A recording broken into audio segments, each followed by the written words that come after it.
আবাসিক হোটেলের কথা আমরা সবাই জানি, কিন্তু তাই বলে গরুর জন্য আবাসিক হোটেল শুনতে কিছুটা অদ্ভুত লাগলেও রংপুরে গত এক দশক ধরে সফলভাবে চলছে এমনই এক ব্যতিক্রমী আয়োজন।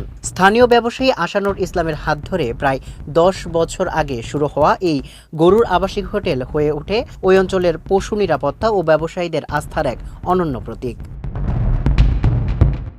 মূলত দূর দূরান্ত থেকে আসা গরু ব্যবসায়ীদের সুবিধার্থেই এই হোটেলটি গড়ে তোলা হয়েছে। অনেক সময় হাটে গরু বিক্রি না হলে বা রাতে যাতায়াতের সমস্যা থাকলে ব্যবসায়ীরা চরম নিরাপত্তাহীনতায় ভোগেন। এই সমস্যার এক অভিনব সমাধান দিচ্ছে আশানুরের এই হোটেল। এখানে মাত্র 50 টাকার বিনিময়ে একটি গরুর জন্য মেলে নিরাপদ আশ্রয়।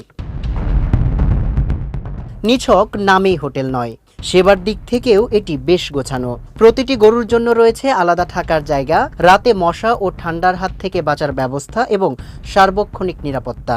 উপযুক্ত বিনিময়ে গরুর জন্য খড়কুটো ও সুষম খাবারের ব্যবস্থাও করা হয়।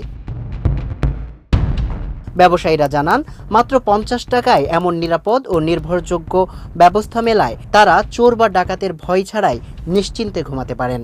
আশানুর ইসলামের এই দূরদর্শী ও মানবিক ব্যবসায়িক উদ্যোগটি কেবল স্থানীয় অর্থনীতিতেই অবদান রাখছে না, বরং পশুর নিরাপত্তা নিশ্চিতকরণে এক অনন্য দৃষ্টান্ত স্থাপন করেছে। সামিউল ইসলাম, মানবকণ্ঠ।